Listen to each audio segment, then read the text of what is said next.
Hello friends, tricky mechanical में स्वागत है आपका। आज के वीडियो में हम लोग देखने वाले हैं मेकाट्रॉनिक्स का पार्ट 8। फ्रेंड्स, इस पार्ट के अंदर हम लोग कवर करेंगे माइक्रो कंट्रोलर को, क्या डिफरेंसेस होते हैं माइक्रो प्रोसेसर और माइक्रो कंट्रोलर में, इसको कवर करेंगे। साथ ही साथ इंजीनियरिंग सर्विसेज में जितने भी क्वेश्चन माइक्रो कंट्रोलर पर बेस्ड आए हैं उनको सॉल्व करेंगे। तो चलिए फ्रेंड्स, स्टार्ट करते हैं आज का वीडियो। तो सबसे पहले बात करते हैं माइक्रो प्रोसेसर की। माइक्रो प्रोसेसर के अंदर 3 यूनिट होती हैं। सबसे पहली यूनिट कंट्रोल यूनिट।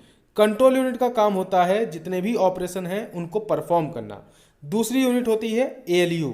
एएलयू जितना भी कंट्रोल यूनिट से इंस्ट्रक्शन आएगा उसको फॉलो करेगा, ठीक है।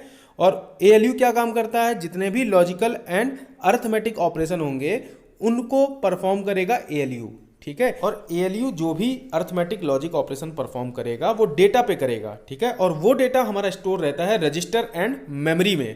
तो इससे क्या समझ में आया, इससे ये समझ में आया कि जो ये हमारा माइक्रो प्रोसेसर के अंदर 3 यूनिट लगी है, सीयू, एएलयू, रजिस्टर, ये सेल्फ सफिशिएंट नहीं है। इसके अलावा भी हमको पेरिफेरल डिवाइसेस की नीड होती है माइक्रो प्रोसेसर को प्रॉपरली फंक्शन करने के लिए, ठीक है। तो देखिए फ्रेंड्स, माइक्रो प्रोसेसर के पास जैसे ही इंस्ट्रक्शन आएगी उस बेसिस पे माइक्रो प्रोसेसर को सर्टेन डेटा, सर्टेन प्रोग्राम्स की नीड होगी और उसके लिए वो मेमोरी का यूज करता है, ठीक है। अब मेमोरी से जो भी चीज़ें फेच होंगी, जो भी ऑपकोड फेच करेगा माइक्रो प्रोसेसर, वो किसी ना किसी एड्रेस, डेटा और कंट्रोल बस की हेल्प से हो रही होंगी, ठीक है। तो इसका मतलब क्या हुआ, इसका मतलब है कि माइक्रो प्रोसेसर को फंक्शन करने के लिए मेमोरी की भी ज़रूरत है और डिफरेंट टाइप की बसेस की भी ज़रूरत है।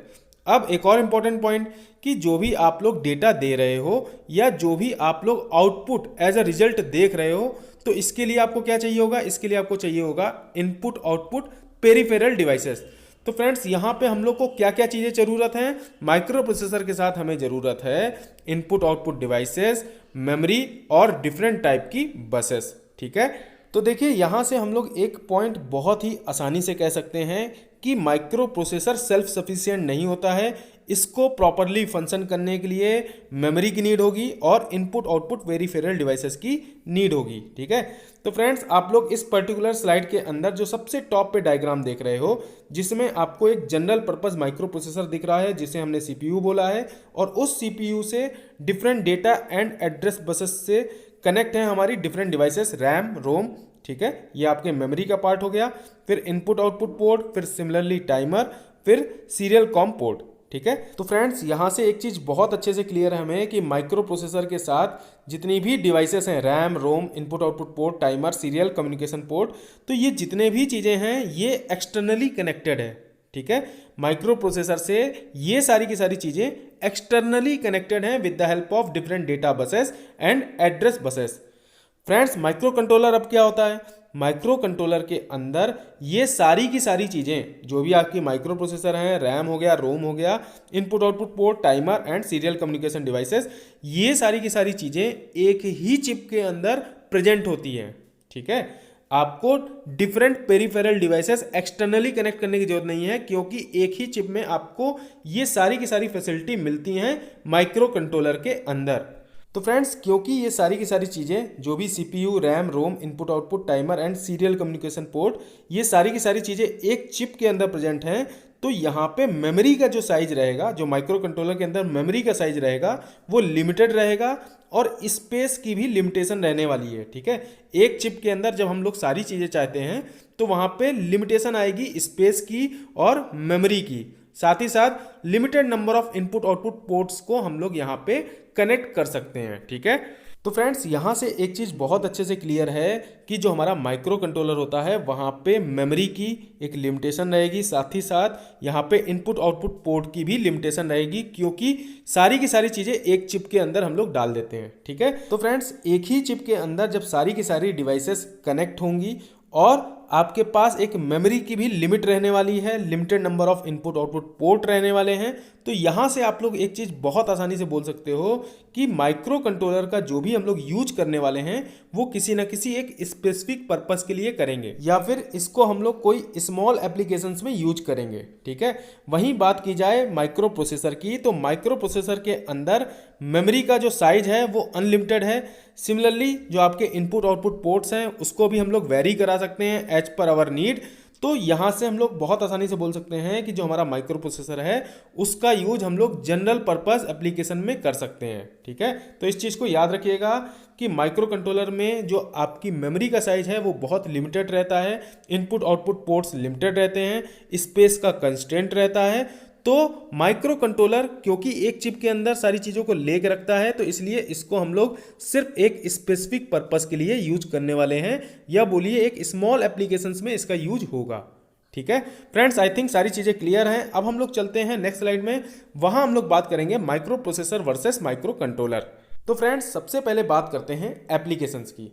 एप्लीकेशन की बात करें तो माइक्रो प्रोसेसर का यूज हम लोग वहां करने वाले हैं जहां पे रिक्वायरमेंट ऑफ मेमोरी हाई रहेगा। फॉर एग्जांपल कंप्यूटर्स के अंदर हम लोग चाहते हैं कि डिफरेंट डिफरेंट टाइप के प्रोग्राम को रन कर सकें, और साथ ही साथ हम लोग पैरेलली ढेर सारी एक्टिविटीज़ को परफॉर्म कर सकें, और साथ ही साथ हम लोग जो भी research area oriented work perform कर रहे होते हैं उस टाइम हम चाहते हैं कि बिना किसी मेमोरी कंस्ट्रेंट के हम सारी चीज़ों को परफॉर्म कर पाएँ। तो उसके लिए हमें चाहिए होती है एक्सेस अमाउंट ऑफ मेमोरी, और इसलिए हम लोग कंप्यूटर्स के अंदर most of the time micro processor को यूज करते हैं। सिमिलरली बात की जाए माइक्रो कंट्रोलर की, तो माइक्रो कंट्रोलर एक स्पेसिफिक पर्पस के लिए बनाया जाता है, एक स्पेसिफिक मेमोरी के अंदर, एक स्पेसिफिक इनपुट आउटपुट कंस्ट्रेंट के अंदर हम लोग माइक्रो कंट्रोलर को बनाते हैं, सो दैट सारी की सारी चीज़ें एक चिप के अंदर आ सकें। तो देखिए, अगर बात की जाए एप्लीकेशन की, तो माइक्रो कंट्रोलर का यूज हम लोग कर सकते हैं टीवी के अंदर, जो भी आपके टीवी के सेट ऑफ बॉक्स हो गए, सिमिलरली टीवी का जो रिमोट हो गया, सिमिलरली जो भी आपका अवन हो गया, वॉशिंग मशीन्स हो गई, फ्रिज हो गए। तो यहाँ पे जो भी आप लोग देखते हो ऑटोमेटिक एक्टिविटीज़, ये सारी की सारी परफॉर्म हो रही होती हैं with the help of micro controller. ठीक है, तो फ्रेंड्स, इन एग्जांपल्स के थ्रू आप लोग बहुत आसानी से जज कर सकते हो कि माइक्रो कंट्रोलर हमारा स्पेसिफिक पर्पस के लिए यूज होगा। फॉर एग्जांपल टीवी के रिमोट के अंदर आपको बहुत ज़्यादा मेमोरी की नीड नहीं होती है। आप सिंपली चाहते हो कि जो भी आप बटन प्रेस कर रहे हो वो एज इट इज़ परफॉर्म हो। ठीक है, तो वहाँ पे आप लोग को बहुत ज़्यादा मेमोरी, बहुत ज़्यादा इनपुट आउटपुट पोर्ट्स, इन सारी चीज़ों की नीड नहीं होती है। ठीक है, तो फ्रेंड्स, आई थिंक आप लोग को माइक्रो प्रोसेसर और माइक्रो कंट्रोलर का जो एप्लीकेशन एरिया है वो बहुत अच्छे से समझ में आ गया होगा।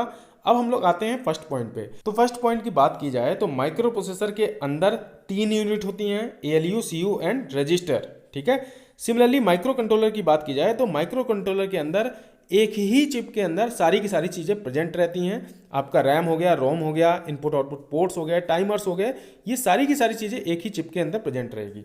माइक्रो प्रोसेसर की बात की जाए तो ये जो सिस्टम रहेगा वो बल्कियर रहने वाला है, क्योंकि पेरीफेरल डिवाइसेस में हम लोग अपनी नीड के हिसाब से सारी चीज़ों को कनेक्ट करते हैं। ठीक है, तो जो भी आपका माइक्रो प्रोसेसर सिस्टम होगा वो हैवी भी रहेगा और एक्सपेंसिव भी रहेगा। ठीक है, सिमिलरली अगर बात की जाए माइक्रो कंट्रोलर की, तो यहाँ पे हमारा सिस्टम कॉम्पैक्ट रहता है। क्यों? क्योंकि यहाँ पे एक ही चिप के अंदर सारी की सारी चीज़ें प्रेजेंट रहती हैं। ठीक है, और यहाँ पे जो कॉस्ट आती है माइक्रो कंट्रोलर की वो भी लो रहती है, साथ ही साथ पावर कंजम्पशन भी हमारा लो रहेगा, क्योंकि सारी की सारी चीज़ें एक ही चिप के अंदर प्रेजेंट है। तो आपको हार्डवेयर परचेस नहीं करना पड़ेगा, और जब आप लोग हार्डवेयर अलग से परचेस करके नहीं लाओगे तो वहाँ पे आपकी कॉस्ट की भी सेविंग होने वाली है। ठीक है, सिमिलरली फ्रेंड्स, माइक्रो प्रोसेसर की बात की जाए तो यहाँ पे वर्सटैलिटी रहती है, क्योंकि आप लोग रैम, रोम और इनपुट आउटपुट पोर्ट का साइज, या बोलिए इनपुट आउटपुट से नंबर ऑफ कनेक्टेड डिवाइसेस को इंक्रीज कर सकते हो। ठीक है, रैम भी बढ़ा सकते हो, रोम भी बढ़ा सकते हो माइक्रो प्रोसेसर के अंदर।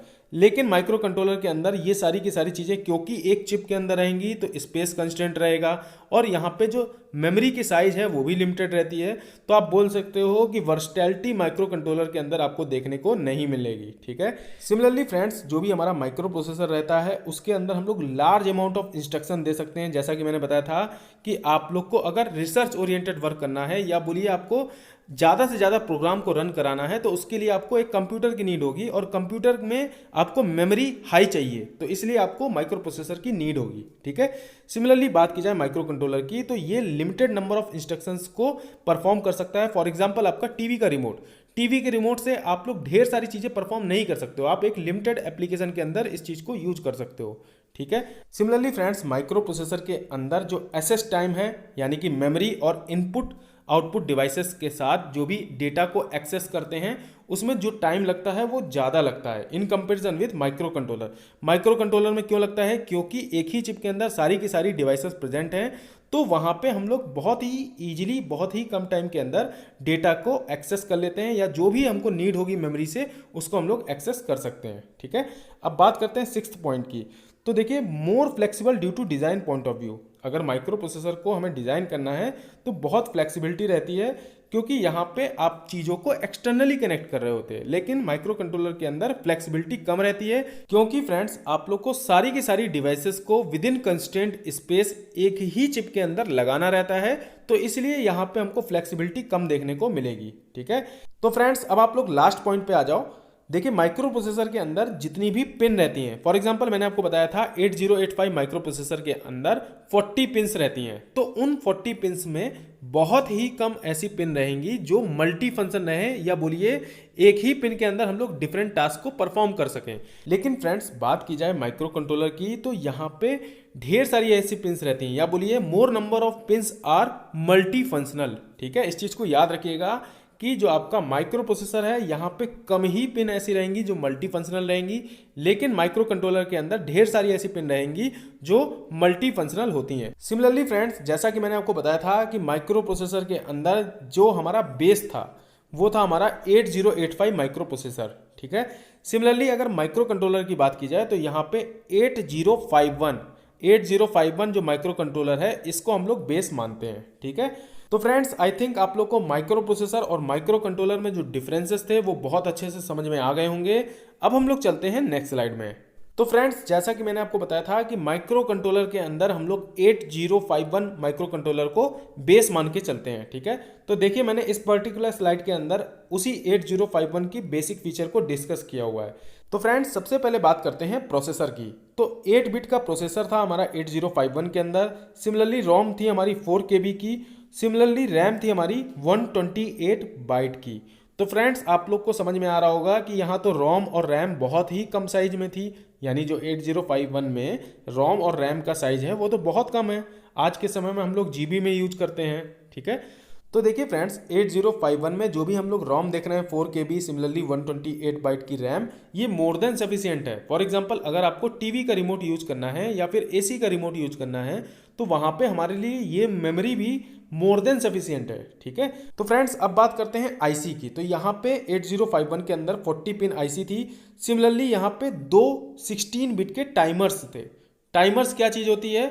तो देखिए फ्रेंड्स आप लोग ने कभी ना कभी इंडक्शन को यूज किया होगा या फिर अवन का यूज किया होगा। ठीक है, तो अवन की बात करें तो अवन के अंदर हम लोग एक पर्टिकुलर टेम्परेचर पे जो हमारा फूड है उसको रख देते हैं, लेट से 10 मिनट के लिए। 10 मिनट के लिए हम लोग ने कोई पर्टिकुलर फूड को अवन के अंदर डाल दिया। ठीक है, तो ये जो हमारा प्रोसेसर है वो कैसे डिसाइड करता है कि 10 मिनट ओवर हो गए हैं। ठीक है, तो देखिए फ्रेंड्स टाइमर्स आपको इस पर्टिकुलर टाइप की फैसिलिटी को प्रोवाइड करता है माइक्रो कंट्रोलर के अंदर। ठीक है, तो यहाँ पे 2 16 बिट के टाइमर्स रहते हैं और दोनों के दोनों इंडिपेंडेंटली परफॉर्म होते हैं, या बोलिए इंडिपेंडेंटली फंक्शन को परफॉर्म कर रहे होते हैं। ठीक है, अब बात करते हैं इनपुट आउटपुट पोर्ट की। तो माइक्रो कंट्रोलर 8051 में 4 डिफरेंट इनपुट आउटपुट पोर्ट्स रहते हैं और हर एक पोर्ट 8 बिट का रहता है। ठीक है, सिमिलरली बात करें सीरियल पोर्ट की, या बोलिए सीरियल इनपुट आउटपुट डिवाइसेस की, तो यहाँ पे 1 सीरियल पोर्ट रहेगा। ठीक है, तो फ्रेंड्स सीरियल पोर्ट का क्या फंक्शन होगा? सीरियल पोर्ट का फंक्शन होता है सीरियल डेटा को ट्रांसफर करना with the help of serial devices. अब ये सीरियल डेटा क्या होता है, इन सारी चीज़ों को हम लोग आने वाली स्लाइड में सीखने वाले हैं। सिमिलरली 8051 के अंदर ऑन चिप ऑसिलेटर रहता है। ठीक है, similarly friends 6 interrupts 8051 micro controller के अंदर यूज होते हैं, 2 एक्सटर्नल, 3 इंटरनल और 1 रीसेट। ठीक है फ्रेंड्स, ये इंटरप्ट्स क्या चीज़ होती है, ये सारी चीज़ें हम लोगों ने ऑलरेडी जो पार्ट 7 वाला वीडियो था उसके अंदर बहुत अच्छे से समझी हुई है। ठीक है, अब चलते हैं नेक्स्ट स्लाइड में। तो देखिए फ्रेंड्स हर एक माइक्रो प्रोसेसर या फिर हर एक माइक्रो कंट्रोलर का जो CPU पार्ट रहेगा और जो उसका मेमोरी कंट्रोलर रहता है वो बहुत ही ज़्यादा इंपॉर्टेंट रोल प्ले करता है।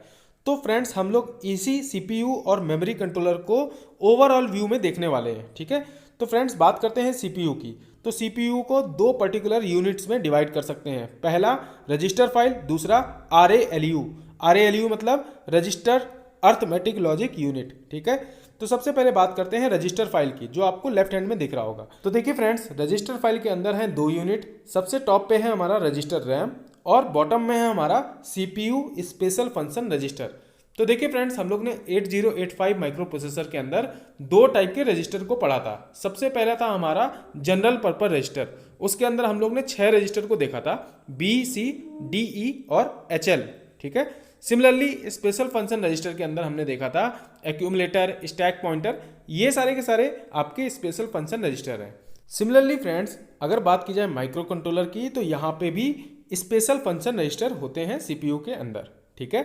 अब बात करते हैं CPU की सेकेंड यूनिट, जो है हमारा रजिस्टर अर्थमेटिक लॉजिक यूनिट। ठीक है। तो RALU के अंदर रहते हैं micro code engine. Micro code engine का काम रहता है कि जो भी आपके कॉम्प्लेक्स प्रोग्राम रहेंगे उनको सिंपलर प्रोग्राम में कन्वर्ट करना। ठीक है। जैसा कि हम लोग ने 8085 माइक्रो प्रोसेसर के अंदर देखा था कि जो भी हम लोग इंस्ट्रक्शन देते थे उसको शॉर्ट फॉर्म में लिखते थे, सो दैट हमारा जो प्रोग्राम है उसकी लेंथ भी शॉर्ट हो और जो इंस्ट्रक्शन हम लोग देना चाह रहे हैं माइक्रो प्रोसेसर तक वो पहुंच सके। सिमिलरली यहाँ पे माइक्रो कंट्रोलर के अंदर सेम फंक्शन परफॉर्म कर रहा होता है हमारा micro code engine. Micro code engine जो भी कॉम्प्लेक्स प्रोग्राम है उसको सिंपलर प्रोग्राम में कन्वर्ट करता है। सिमिलरली RALU के अंदर रहती है arithmetic logic unit, master program counter, similarly program status word. तो देखिए, प्रोग्राम स्टेटस वर्ड या बोलिए PSW एग्जैक्टली सेम वे में वर्क करते हैं जैसा हमारा 8085 माइक्रो प्रोसेसर के अंदर फ्लैग रजिस्टर काम करते थे। फ्लैग रजिस्टर आपका 8 बिट का होता था और फ्लैग रजिस्टर का काम क्या था कि जो भी आपका रिजल्ट आ रहा है, जो भी ALU के एंड से रिजल्ट निकल रहा है, उसके स्टेटस को स्टोर करना। फॉर एग्जाम्पल मैंने वहां आपको बताया था कैरी फ्लैग, सिमिलरली आपका साइन फ्लैग, पैरिटी चेक, फिर होता है आपका जीरो फ्लैग और ऑक्सिलरी फ्लैग। ठीक है। तो 5 टाइप के फ्लैग रजिस्टर हम लोग ने कवर किए थे 8085 माइक्रो प्रोसेसर के अंदर। ठीक है। सिमिलरली यहाँ माइक्रो कंट्रोलर में जो स्टेटस रजिस्टर होते हैं उसको हम लोग प्रोग्राम स्टेटस वर्ड बोलते हैं या बोलिए PSW बोलते हैं। और लास्ट यूनिट है हमारी रजिस्टर्स। ठीक है। तो RALU के अंदर कौन कौन सी यूनिट आ गई? सबसे पहले माइक्रो कोड इंजन, फिर ALU, फिर मास्टर प्रोग्राम काउंटर, फिर है आपका PSW एंड रजिस्टर्स। ठीक है। तो ये तो बात रही हमारी CPU की। अब हम लोग बात करते हैं मेमोरी कंट्रोलर की। तो देखिए फ्रेंड्स, मेमोरी कंट्रोलर के अंदर है आपका प्रीफेच, फिर है आपका स्लेव प्रोग्राम काउंटर, सिमिलरली है address register, data register and bus controller. तो देखिए, इनमें से जो भी आपका प्रीफेच है और आपका address register, data register, bus controller, ये ज़्यादातर चीज़ें हम लोग जानते हैं। यहाँ पे जो डिफरेंट चीज़ है वो है आपका slave program counter. Program counter का क्या काम था 8085 में? वहाँ पे प्रोग्राम काउंटर क्या करता था कि जो भी नेक्स्ट इंफॉर्मेशन को हम लोग फेच करने वाले होते थे उसके एड्रेस को स्टोर करना, ये काम था हमारे प्रोग्राम काउंटर का। एग्जैक्टली सेम वे में मेमोरी कंट्रोलर के अंदर रहता है स्लेव प्रोग्राम काउंटर। ये भी नेक्स्ट इंफॉर्मेशन जो फेच होने वाली है उसके एड्रेस को स्टोर करके रखता है। और स्लेव प्रोग्राम काउंटर कम्युनिकेट करता है CPU के अंदर प्रेजेंट मास्टर प्रोग्राम काउंटर से। ठीक है। आप देख सकते हो RALU के अंदर जो यूनिट है मास्टर PC, उससे कम्युनिकेट करेगा स्लेव प्रोग्राम काउंटर जो कि मेमोरी कंट्रोलर के अंदर प्रेजेंट है। तो फ्रेंड्स, आई थिंक आप लोग को माइक्रो कंट्रोलर में CPU और मेमोरी कंट्रोलर की जो डिफरेंट यूनिट्स थी वो बहुत अच्छे से समझ में आ गई होंगी। अब हम लोग चलते हैं नेक्स्ट स्लाइड में। तो देखिए फ्रेंड्स, इस पर्टिकुलर स्लाइड के अंदर हम लोग 8051 माइक्रो कंट्रोलर के ब्लॉक डायग्राम को देखने वाले हैं। सबसे पहले लेफ्ट हैंड साइड में आ जाओ आप, जहाँ पे CPU है। CPU से जस्ट नीचे आप देख सकते हो ऑन चिप ऑसिलेटर। जैसा कि मैंने बताया था आप लोग को, 8051 माइक्रो कंट्रोलर में एक ऑन चिप ऑसिलेटर प्रेजेंट रहता है और ऑन चिप ऑसिलेटर में एक्सटर्नल क्लॉक हम लोग प्रोवाइड करते हैं या बोलिए एक्सटर्नल क्लॉक पल्स को हम लोग प्रोवाइड कर पाते हैं ऑन चिप ऑसिलेटर पे with the help of piezo electric crystal. इस चीज़ को डबल स्टार मार्क कर लेना कि ऑन चिप ऑसिलेटर में जो एक्सटर्नल क्लॉक हम प्रोवाइड कर पाते हैं वो कैसे कर पाते हैं। हम लोग एक पीजो इलेक्ट्रिक क्रिस्टल का यूज करते हैं जो कि एक्सटर्नल क्लॉक पल्स प्रोवाइड करता है ऑन चिप ऑसिलेटर में। ठीक है। अब फ्रेंड्स देखिए, जैसा कि मैंने आपको बताया था 8085 माइक्रो प्रोसेसर में कि इंटरप्ट कंट्रोल सिग्नल्स आते हैं। सिमिलर वे में CPU में यहाँ पे भी इंटरप्ट कंट्रोल आएगा। इंटरप्ट कंट्रोल को सॉल्व करने के लिए जो भी आपके पास इंटरप्ट सिग्नल आया है उसको सॉर्ट आउट करने के लिए हम लोग को कुछ ना कुछ प्रोग्राम की जरूरत पड़ेगी और वो प्रोग्राम हमारा स्टोर रहेगा ROM में। ठीक है। आप देखो CPU के जस्ट ऊपर है इंटरप्ट कंट्रोल। इंटरप्ट कंट्रोल से जस्ट कनेक्टेड है राइट हैंड साइड में ऑन चिप ROM और ROM को ही हम लोग बोलते हैं कोड मेमोरी। कोड मेमोरी क्यों बोलते हैं? क्योंकि जो हमारा रोम रहता है उसके अंदर हम लोग प्रोग्राम को स्टोर करके रखते हैं। सिमिलरली फ्रेंड्स, सीपीयू कोई भी डेटा जो स्टोर करता है वो आपके रैम के अंदर स्टोर करेगा और वो रैम आपकी ऑन चिप रहती है, ठीक है। तो इसलिए ऑन चिप रैम है, just right of on chip ROM, ठीक है। सिमिलरली यहाँ पे मैंने बताया था कि 8051 के अंदर 2 टाइमर्स का यूज करते हैं। तो आप देख सकते हो टॉप में एक्सट्रीम राइट पे है आपका 2 टाइमर्स जिसमें 0 और 1 है, और दोनों की दोनों टाइमर्स सेपरेटली या बोल सकते हैं इंडिपेंडेंटली वर्क करते हैं, ठीक है। अब आप लोग नीचे में आ जाओ, नीचे में आपको दिख रहा होगा बस कंट्रोल, फिर इनपुट आउटपुट पोर्ट। तो यहाँ पे 4 इनपुट आउटपुट पोर्ट होते हैं जैसा कि हम लोगों ने डिस्कस किया हुआ है। कौन कौन से? P0, P1, P2 और P3। और इसमें भी 2 आपके जो पोर्ट हैं P0 और P2, ये एड्रेस और डेटा को फ्लो करने के लिए यूज होते हैं, ठीक है। सिमिलरली फ्रेंड्स, मैंने आपको बताया था कि हम लोग एक सीरियल पोर्ट का यूज करते हैं सो दैट हम लोग सीरियल डिवाइसेस को कनेक्ट कर सकें और उससे हम लोग सीरियल डेटा का ट्रांसफर कर सकें, ठीक है। तो फ्रेंड्स, आप लोग देख पा रहे होंगे सीरियल डेटा में भी 2 सिग्नल हैं, TXD और RXD। TXD का मतलब है ट्रांसमिटेड डेटा, सिमिलरली RXD का मतलब है रिसीव्ड डेटा। तो फ्रेंड्स, ये था हम लोग का 8051 माइक्रो कंट्रोलर का ब्लॉक डायग्राम। इससे ज़्यादा हम लोग को माइक्रो कंट्रोलर के अंदर पढ़ने की जरूरत नहीं है, क्योंकि बहुत ज़्यादा डेप्थ में अगर आप जाओगे तो बहुत वाइड एरिया है इसको कवर करने के लिए। लेकिन हम लोग सारी की सारी चीज़ें एग्जाम पॉइंट ऑफ व्यू से कवर कर रहे हैं, तो ये हमारे माइक्रो कंट्रोलर के लिए मोर देन सफिशिएंट है। तो फ्रेंड्स, चलते हैं नेक्स्ट स्लाइड में। तो देखिए फ्रेंड्स, इस पर्टिकुलर स्लाइड में हम लोग रैम और रोम के बारे में पढ़ने वाले हैं, उनमें डिफरेंस को जानने वाले हैं। सबसे पहले बात करते हैं रैम की। तो रैम का फुल फॉर्म होता है रैंडम एक्सेस मेमोरी, और ये पर्टिकुलर टाइप की मेमोरी वोलेटाइल होती है नेचर में। जैसे ही पावर आपका शट डाउन होगा या पावर जैसे ही शट ऑफ होगा, तो जितना भी आपने डेटा को स्टोर किया होता है वो ऑटोमेटिकली इरेज्ड हो जाता है कंप्यूटर से, ठीक है। जैसे कंप्यूटर शट डाउन होगा तो आपका डेटा इरेज्ड हो जाएगा। लेकिन जो आपका रोम होता है, रीड ओनली मेमोरी, वो नॉन वोलेटाइल होता है। यहाँ पे पावर के शट डाउन होने से आपका डेटा नहीं रिमूव होगा, ठीक है, या बोलिए आपका डेटा इरेज नहीं होता है। तो फ्रेंड्स, सेकंड पॉइंट पे आते हैं, used for storing information on temporary basis. तो फ्रेंड्स, रैम के अंदर जो भी हम लोग डेटा स्टोर करेंगे वो टेम्परेरी बेसिस के लिए यूज करेंगे। लेकिन अगर हमको कोई डेटा परमानेंटली स्टोर करना है तो उसके लिए हम लोग रोम का यूज करेंगे। सिमिलरली थर्ड पॉइंट पे आते हैं। तो जो हमारा रैम रहता है वो रीड राइट मेमोरी होता है। यहाँ पे हम लोग रीडिंग और राइटिंग दोनों प्रोसेस को परफॉर्म करेंगे, लेकिन रोम के अंदर हम लोग सिर्फ रीडिंग प्रोसेस को परफॉर्म करते हैं। सिमिलरली फोर्थ पॉइंट की बात करें तो रैम जो रहता है वो कॉस्टली रहता है, इसकी जो कॉस्ट होती है वो हाई रहती है, लेकिन रैम की जो स्पीड है वो भी फास्ट रहती है।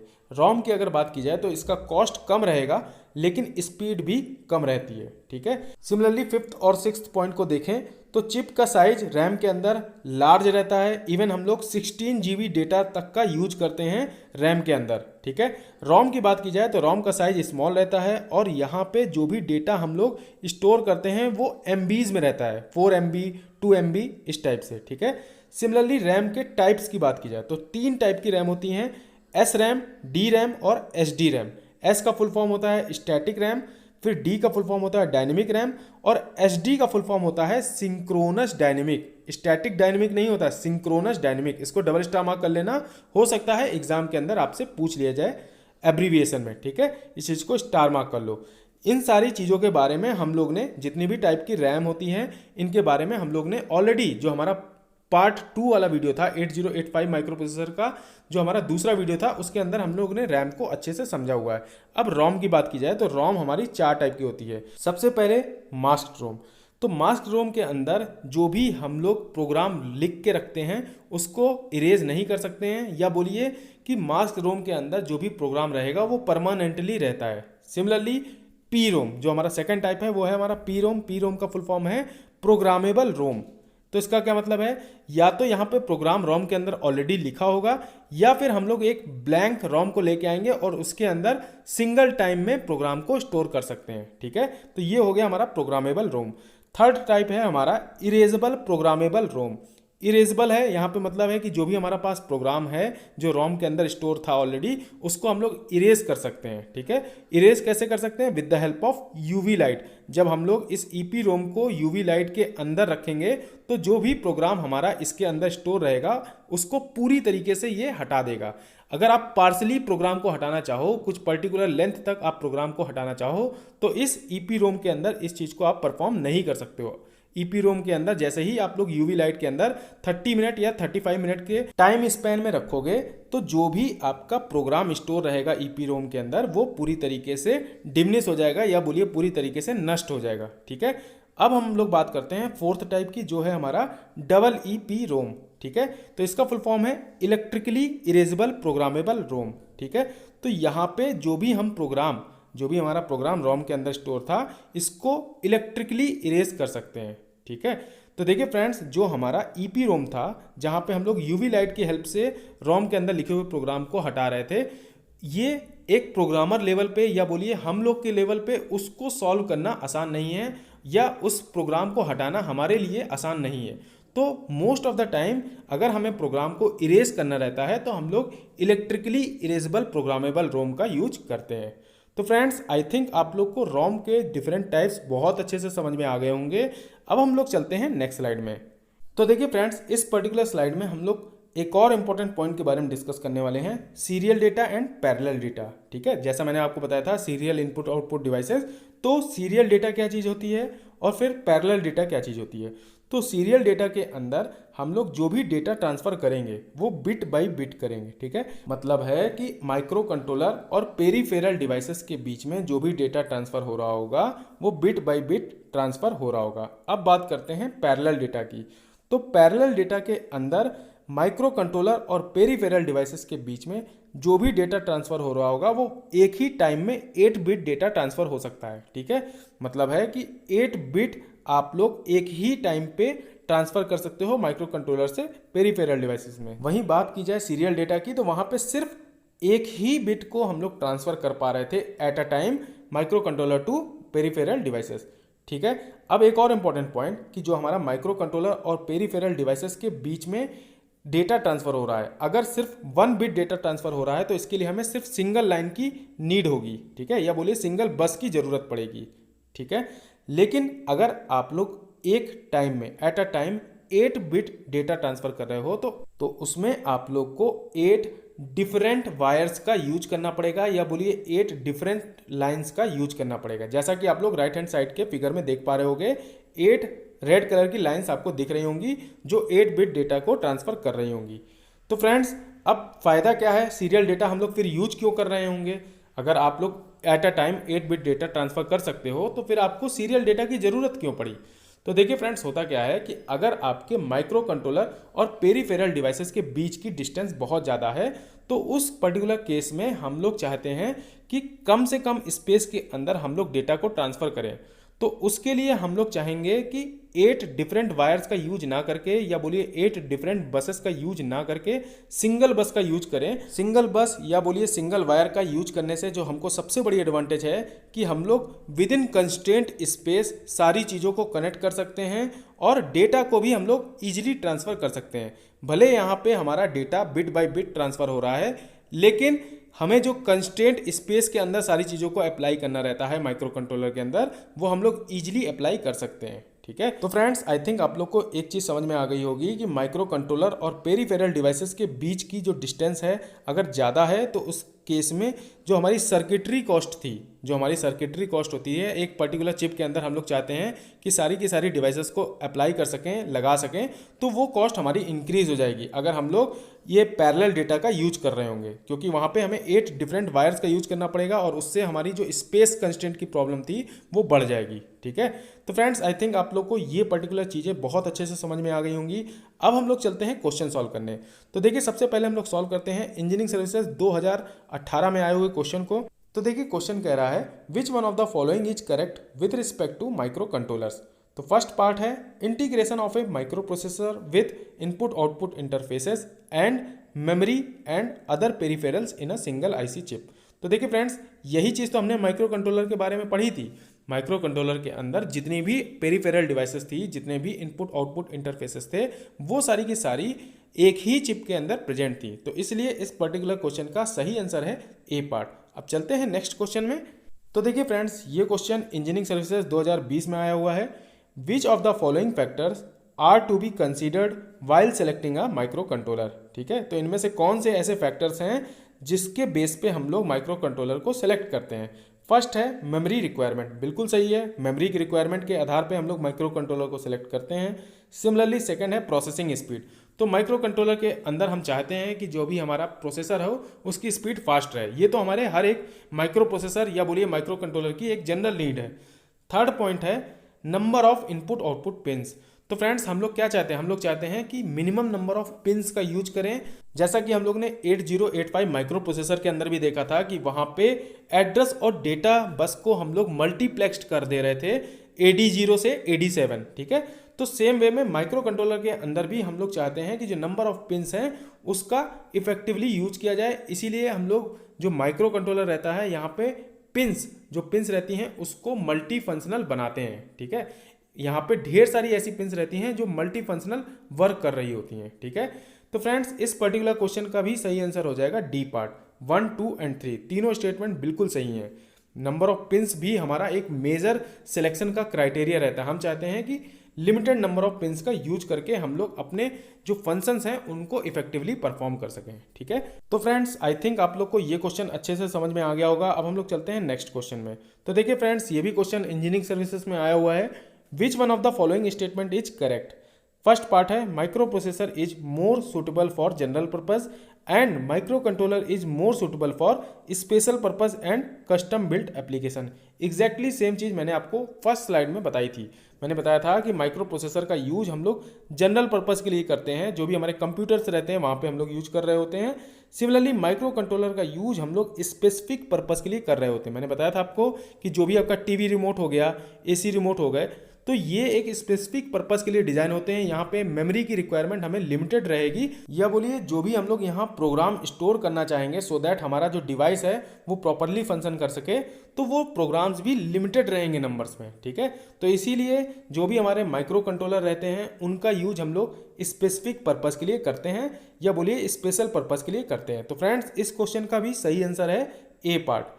तो देख सकते हैं फ्रेंड्स बहुत ही सिंपल क्वेश्चन आते हैं। अगर आप लोग ने जितने भी लेक्चर्स हैं उनको अच्छे से कवर किया है तो ये सब बहुत ही बेसिक क्वेश्चन है। अब चलते हैं नेक्स्ट पार्ट में। तो देखिए फ्रेंड्स ये क्वेश्चन इंजीनियरिंग सर्विसेज 2019 में आया हुआ है। Which of the following is one of the basic units of memory controller in micro controller, ठीक है। तो इनमें से कौन सी ऐसी यूनिट है जो मेमोरी कंट्रोलर की तरह यूज होती है माइक्रो कंट्रोलर में। सबसे पहला माइक्रो कोड इंजन, बिल्कुल गलत है। मास्टर प्रोग्राम काउंटर, बिल्कुल गलत है। थर्ड है प्रोग्राम स्टेटस वर्ड, ये भी बिल्कुल गलत है। लास्ट पार्ट यानी डी पार्ट जो है स्लेव प्रोग्राम काउंटर, ये इस क्वेश्चन का सही आंसर है। फ्रेंड्स जो भी आपका माइक्रो कोड इंजन था, मास्टर प्रोग्राम काउंटर था, प्रोग्राम स्टेटस वर्ड था, ये तीनों के तीनों हमारे CPU के पार्ट थे। CPU में भी जो हमारा RALU था, रजिस्टर्ड अर्थमेटिक लॉजिक यूनिट, उसके अंदर हमने इन तीनों पार्ट्स को देखा था, ठीक है। और स्लेव प्रोग्राम काउंटर क्या करता था, slave program counter next instruction का जो भी एड्रेस होता था उसको अपने पास स्टोर कर लेता था और उसको कम्युनिकेट करता था किससे, मास्टर प्रोग्राम काउंटर से, जो कि हमारा RALU का पार्ट होता था, ठीक है। तो फ्रेंड्स इस क्वेश्चन का सही आंसर है डी पार्ट। अब चलते हैं नेक्स्ट क्वेश्चन में। तो देखिए फ्रेंड्स ये क्वेश्चन असर्शन रीजनिंग का क्वेश्चन है जो कि इंजीनियरिंग सर्विसेज 2020 में आया था, ठीक है। तो फर्स्ट स्टेटमेंट को पढ़ते हैं। Microprocessor which have memory and various input output arrangements all on the same chip are called microcontrollers, बिल्कुल सही स्टेटमेंट है। सेकंड स्टेटमेंट को पढ़ते हैं। The microcontrollers is the integration of a microprocessor with RAM, ROM, EPROM, EEPROM and input output interfaces and other peripherals such as timers on a single chip, ये भी statement बिल्कुल सही है। और friends जो भी हमारे second statement के अंदर डिवाइसेस हैं, RAM, ROM, EPROM, EEPROM and input output interfaces, और जितने भी पेरिफेरल और डिवाइसेस हैं इनको माइक्रो प्रोसेसर के साथ कनेक्ट करके अगर सिंगल चिप में लाएंगे तो हमको मिल जाएगा माइक्रो कंट्रोलर, जो कि हमारे फर्स्ट स्टेटमेंट में लिखा हुआ है, ठीक है। तो फ्रेंड्स इस चीज़ से हम लोग कह सकते हैं कि जो हमारा सेकंड स्टेटमेंट है वो जस्टिफाई कर रहा है, या बोल सकते हैं सेकंड स्टेटमेंट सपोर्ट कर रहा है एक्सप्लेनेशन ऑफ फर्स्ट स्टेटमेंट को। तो इसलिए इस पर्टिकुलर क्वेश्चन का सही आंसर हो जाएगा ए पार्ट, ठीक है। तो फ्रेंड्स चलते हैं नेक्स्ट क्वेश्चन में। तो देखिए फ्रेंड्स ये क्वेश्चन भी इंजीनियरिंग सर्विसेज 2020 में आया हुआ है। फर्स्ट स्टेटमेंट को पढ़ते हैं। The size of a memory unit is specified in terms of A number of storage locations available.